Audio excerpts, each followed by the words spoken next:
far down the rabbit hole do you want to go?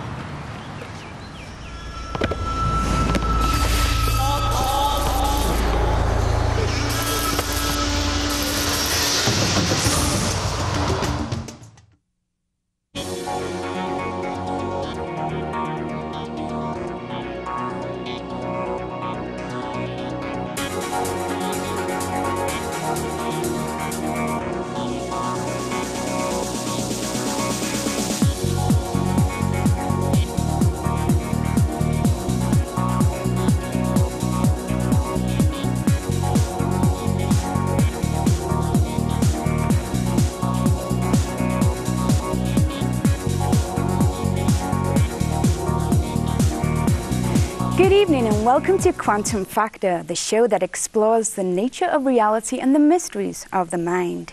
I'm your host, Alison Hill. Tonight's special guest sparked a revolution of thought with the hit movie What the Bleep Do We Know?, bringing quantum physics and other new and exciting concepts into our everyday lives. What the Bleep Do We Know is the creative vision of William Arntz, a research physicist and software developer who focused his energy on producing and directing a new and unique style of cinema. Over the next half hour, we'll have an opportunity to discuss with William Arntz the ideas presented in this groundbreaking film, What the Bleep Do We Know?, and his newest cinematic release. William, thank you so much for joining us tonight. Well, thanks for having me. Well, a lot of people have seen What the Bleep Do We Know?, and it's a story, it's a documentary, it has excellent animation. But for those who may not have seen the movie, how would you explain it in a nutshell? In a nutshell? In a nutshell. Oh, man, I've been trying this for 2 years. I mean, okay, first off, the subject matter, it's about highest level science and spirituality, right, and how they seem to be coming more together than they have over the past 3 or 4 centuries. So some of it is about that. And of course, once you get into weird sciences, now we're talking quantum physics, because that's, in some respects, the strangest of all. So it's about that, but it's also about, we get into some neurology, how the brain patterns and how that affects how we experience reality. We also get into sight and perception, the fact that everything you see around you, you think reality is out there, but really it's being built inside your mind. It's being, your brain is what sees, not your eyes. So we get into that concept about reality. We get into emotions and how emotions affect everything, and some microbiology that's come out about that, saying how we get addicted to emotions. And so it's about all those subjects. We talk about the concepts of God and how that's evolved through the ages. So it's not a nutshell, it's kind of a buffet. So it's a pretty revolutionary in style, format, and in content as well. What kind of response did you get to the movie, and what kind of response were you initially anticipating? Well, the response from the movie has been all over the map. On the one hand, you have people who say, this is, one of my favorite ones is people say, oh my God, I always kind of thought this way, but I never really knew that anyone else did. I always thought I was crazy. And it's so clarified the way that I always kind of thought the world was. So you get that on the one side, then you get the other side where people say, well, it's all hogwash, and you people are just a bunch of, New Age mystical hooey. And we sort of have everything in between. But I think it's brought up a lot of people, a lot of like-minded people out of the closet, if you like, or out of the woodwork. Because you go to parties now, and quantum physics is a topic of conversation, whereas possibly before the movie it may not have been. I think people are more comfortable now maybe talking about these things, or would that be fair? Yeah, people always say, why did you make the movie? And there's like 10 reasons. One of the reasons was that in this culture, in our society, if you have, let's say, more mystical or more spiritual views about this, you're often treated as a wacko. If you meditate, like 10 years ago, if you told people that you meditate, they thought you were a wacko, and you put a turban around your head, and you were strange, and so you couldn't talk about that at work because you'd be ostracized, very much.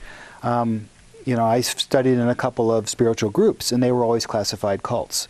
So one of our thing was to get people out of the metaphysical closet, because another email we'd get a lot, people say the lights would come up, and they'd realize, oh my God, there's 300 people in the movie theater, and most of them are smiling. They agree with us. I thought I was alone. So it's really let people, discuss out in the, which is part of the reason why we wanted in theaters. We wanted to get people out of the living rooms and get them out in public where you'd see some of these ideas really in some respects, for the first time.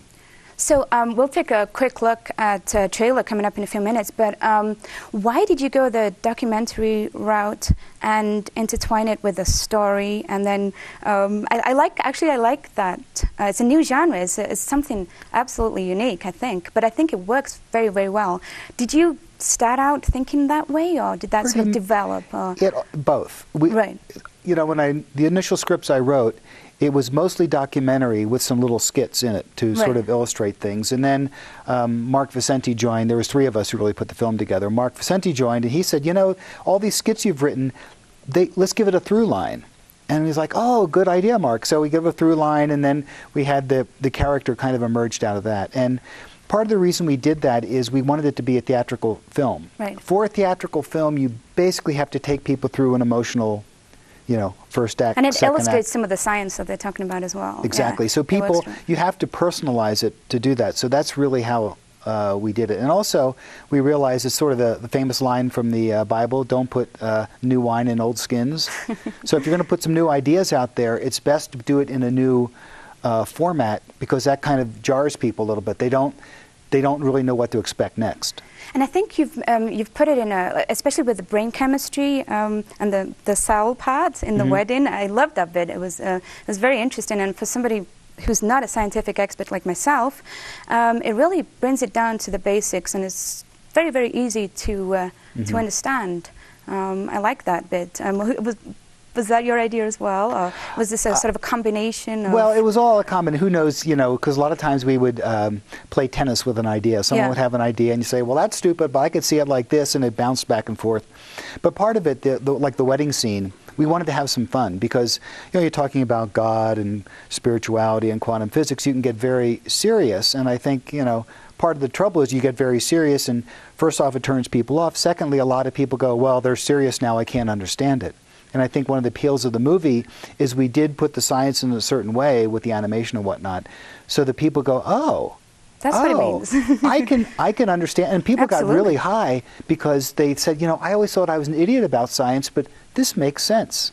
Well, it absolutely did. I mean, it broke it down, and when you think about it, it's pretty simple. You know, your emotions control, your emotions change your brain chemistry, right? Can you talk about that a little bit, and then we'll take a look at the trailer. We interview Candace Pert in the film. Right. And Candace was the one who made the discovery that there's receptor sites on the cell. Right. And she was trying to find out how opiates like morphine and heroin work. It's this chemical docks in these little receptor sites on the cell, and that's what gives you the feeling of, you know, the elation from that. Right. Then she realized, oh my God, if these receptor sites are there, what are they for? Because you know, God didn't put them there for morphine. It's for an internal morphine, or the endorphins. You know, we all heard about that in runner's high. Right. So then, you know, people started thinking, well, wait a minute, if you can get addicted to morphine because of the way that it sits in receptor sites and what the chemistry that causes, how about the internal ones that we're generating? Can you get addicted to that? The answer is yes. So when you go to that, you say, well, the same mechanism that gets you addicted to any drug can get you addicted to any emotion. And in fact, there's no difference on a biochemical level. And this is, to me, this was just, when I first read this. Is this new? Is this a new concept? Or? Well, the receptor site stuff came out, 15, 20 years ago. Right. But the fact of actually someone saying you can get addicted to your emotions. Now, spiritual people have been saying this for, you know, the Buddhists say the cause of all suffering is attachment to desire. You can also say addiction to emotions, the same thing. So this is one of these places where the spiritual world and the scientific world are starting to go a bit like this. Yeah, I think that's the beauty of the movie. I think that's what the movie did. It sort of integrated science and spirituality. Well, it took a first step. Yeah. There's a lot of integration that needs to be done. Right, yeah. Right. Well, let's take a quick look. This is the trailer for the original What the Bleep Do We Know? Let's take a look.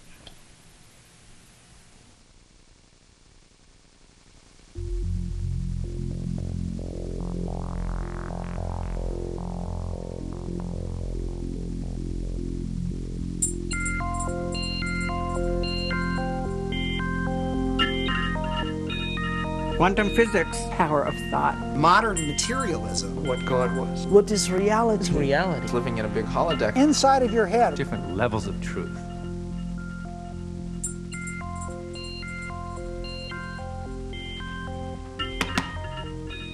You okay?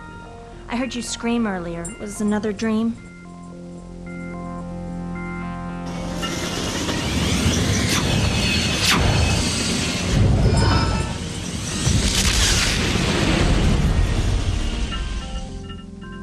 Quantum physics. Pure The consciousness. cell, The molecules of emotion. the brain is made up twice by consciousness. Like a particle. Fantasy. Why are we here? Makes you wonder, doesn't it?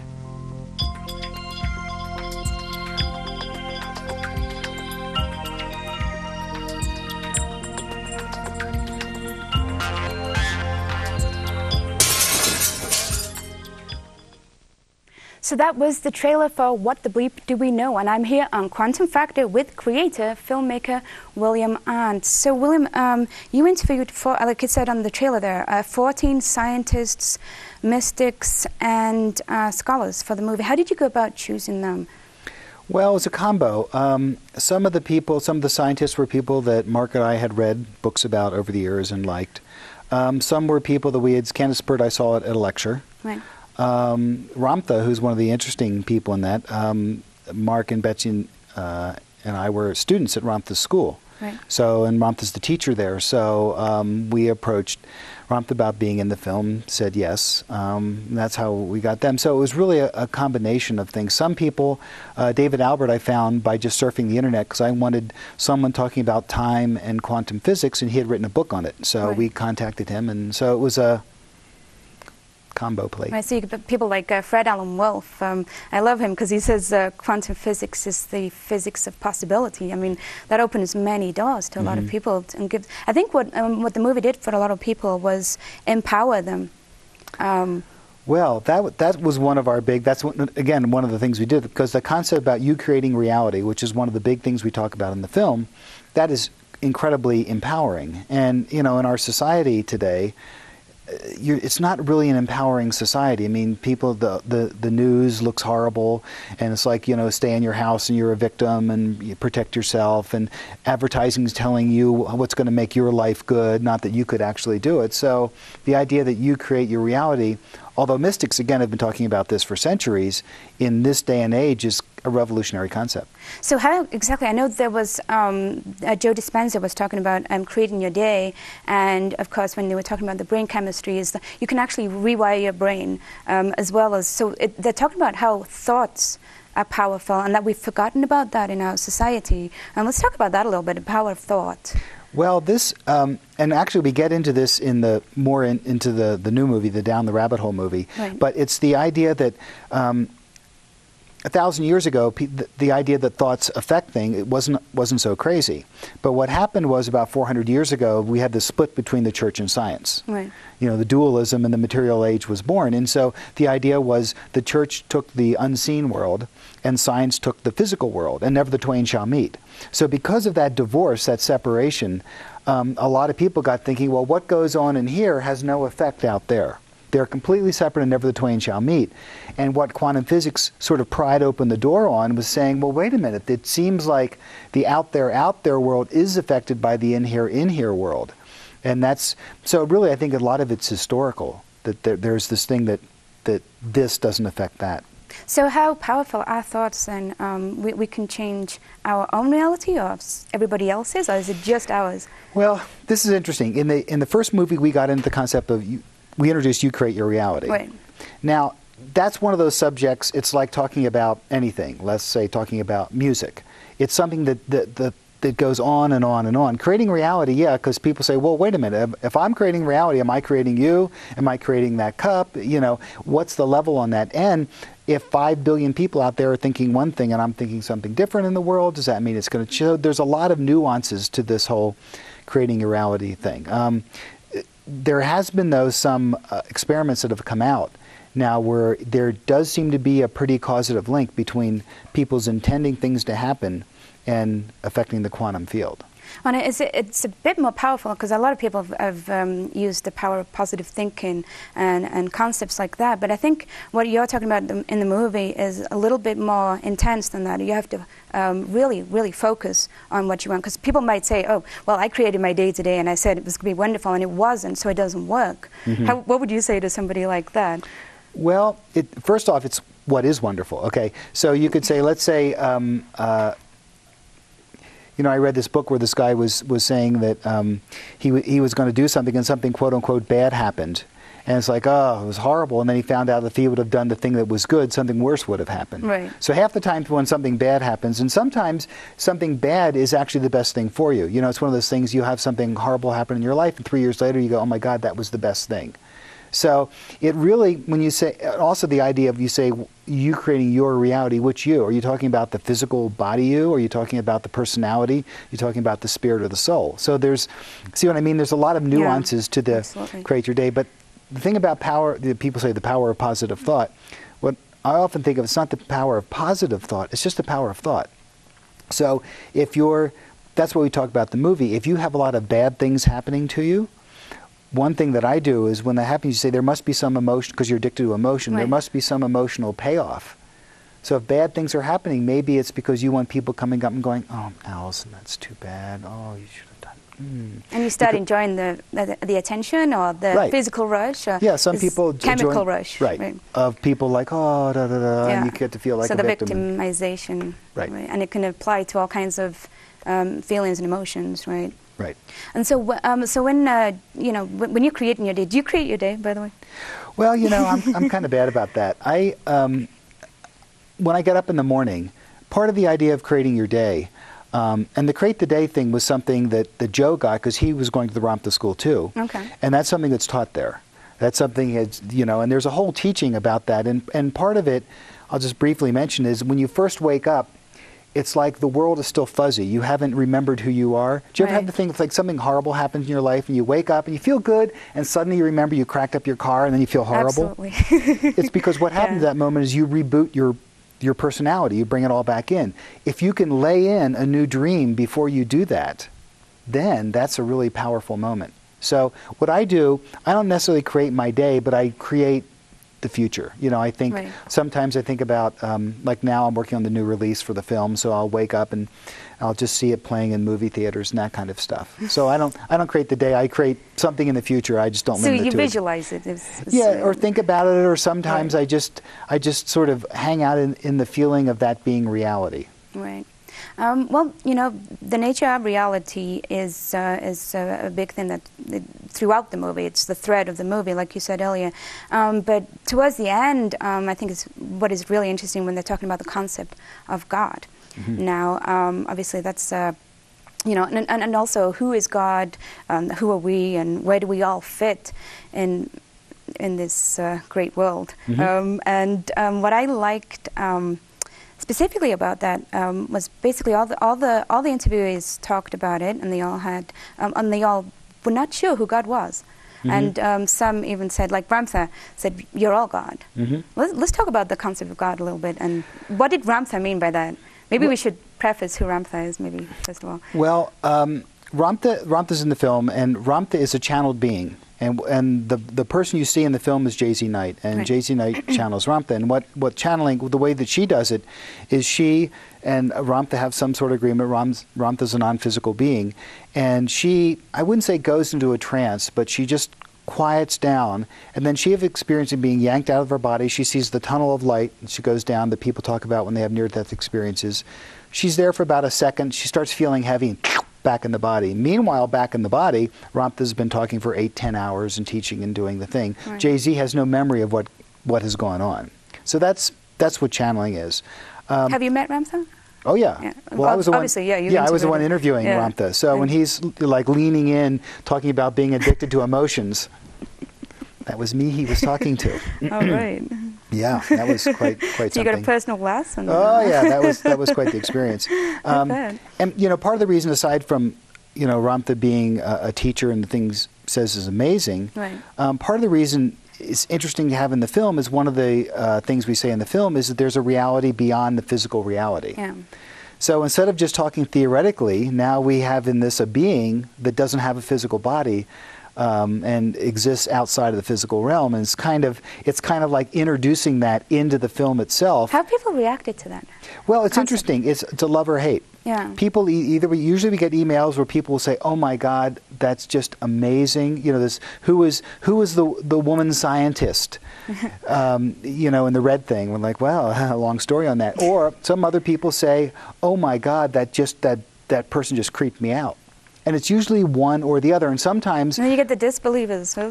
then sometimes you get people who first really liked it, then you say it was a channeled being, and then they flip totally and then hate it, which of course then shows you something about how your thoughts change your perceptions. But, you know, it's usually one or the other. Right. And then when he said, you are gods, or whatever he says, or you're gods in the making, what do you mean by that? What does that mean for us? And how does that change us? Well, think about, I mean, a lot of the picture, that's not such an odd concept if you're a Hindu. Right. But in the Western world, particularly the Christian world, that whole idea you're born sinners. You know, you're born disgusting sinner, you know, the whatever, you know, God's mistake, basically. And then, you know, maybe if you're good enough, you won't fry forever. I mean, that's a very disempowering concept. And what Arntz says, and, you know, many other beings have said, is like, no, everyone's God. Everyone is God. In fact, everything is God. And so to say that you're separate from it, to say that God's out there judging, is wrong. But when you think about it, if you treated everyone like they were God, if everyone treated everyone like they were God, just think how the planet would change. I mean, that alone, not to mention the fact that it's probably true. Plus, people would not give their power away to some other someone or some being that you can't even see. Right. That gives people a lot of, I don't know, hope, right? Or give your power away to, you know, the organized church, religion, yeah. or to, you know, or to whatever, you know, any organization. I mean, Absolutely. you see it. It's not just religion that does this. Political systems do it, you know, et cetera, where you give, you know, they're always trying to give your power away so they can stay in the driver's seat. Now, I know you've had some good, you know, you have had some good feedback from the movie. What about criticism? Let's talk about that. How have the scientists responded to the movie? Oh boy. Oh boy. Well, it's one thing about this film. It's one thing or the other. We've had certain physicists, you know, heavy duty quantum physics, saying, "Wow, this is really interesting." I had one friend said that they were at a cocktail party after the movie came out, and there was two PhD physicists, and they thought they were going to get into a fist fight.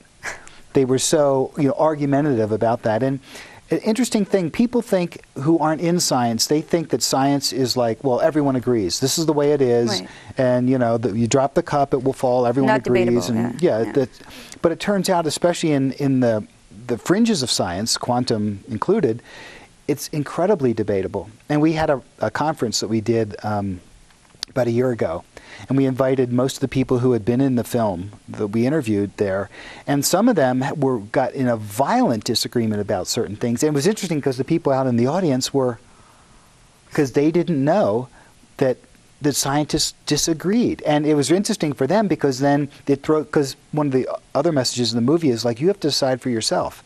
You know, we'll present all this stuff, but don't, because someone has a PhD behind them, that, you know, you still have to decide what's true for you. And that's the power of quantum physics, is everybody's science, right? It involves you. It's not just the scientists, it involves everybody. The layman like me or anybody else, right? Yeah, I was over in France, and I did an interview with BBC because we were releasing the movie over in England. Right. And they had a couple scientists on, and they had this set up where it was an ambush. And they didn't tell me. Suddenly these PhD comes in, and one scientist was furious. How dare we present quantum physics in such a way? How dare we use the word superposition? And it just kind of cracked me up because it was kind of like another priesthood. They didn't like us using their terms. He said it was irresponsible to present quantum physics. Well, we've got about 3 minutes left. Let's talk about you've got a new version of the movie coming out, What the Bleep, Down the Rabbit Hole, am I correct? Yeah, and it's out right now. It's out right now. Yeah. It just opened February 3rd. Right. And it started off as, we started calling it the rabbit hole version. Right. But it ended up, like the movie, changing into something completely different. And the dramatic scenes are still sort of there. But we went and re-interviewed everyone. So we have like an hour and a half, more than an hour and a half of new interviews. We took all the old interviews out, re-interviewed people, interviewed new people, put all that in, and have 20 minutes of new animation. Did you still include the story? The storyline, yeah, the story's in there. Right. Okay. Although we took some scenes that had been deleted, didn't get in the first one, we put them in, and we rearranged everything. Okay. So it's kind of like this deja vu. And it's similar, but things like the thing about we create our reality, we talk about in more depth. And it's more scientific. We have more The quantum physics, the double-slit experiment is in there, Right. and certain experimental evidence how the mind affects matter we have in there. So it's a much more scientific approach. Right then, and if you want more information about the new movie or the original version, please go to www.whatthebleep.com for more information. And, well, you know, I think this movie was an inspiration to many people, including myself, and I've watched it many, many times, and I'm sure I'll watch it again. I think it was very timely. I think people maybe are tired of the mediocre entertainment. I mean, this was a little bit more than entertainment. This was, like we were talking about earlier, it empowered people. You know, it's inspirational, and especially, you know, we've got the potential. It gives people potential, and it gives people possibilities. You know, when you're talking about quantum physics, it's pretty debatable. It's open, and it's still theory. Am I correct in saying Well, that? quantum physics in all science, you know, there was a very famous physicist that said back in the 1900s, physics is dead because we've discovered everything. Right. And now they found they're just scratching the surface, and I think this is going to go on for as long as humans are around. I mean, the quest for knowledge, to find more and more about how the universe works is just, and you get to deeper levels, and once they get out of the materialism and get to the other realms, it's a whole new ballgame. Yeah, and I'm sure people will go and see the new movie and get a lot more out of it as well. Wow. Thank you so much, William. Thanks for doing the movie, and thanks for talking to us on Quantum Factor today. That's all the time we have on Quantum Factor tonight. Thanks to our guest and to you at home for watching. I hope that you are also inspired by the ideas explored in this movie, and I hope you realize also just how powerful you really are. Have a great night. Thanks again, William. Yeah. Thanks again. Thank you.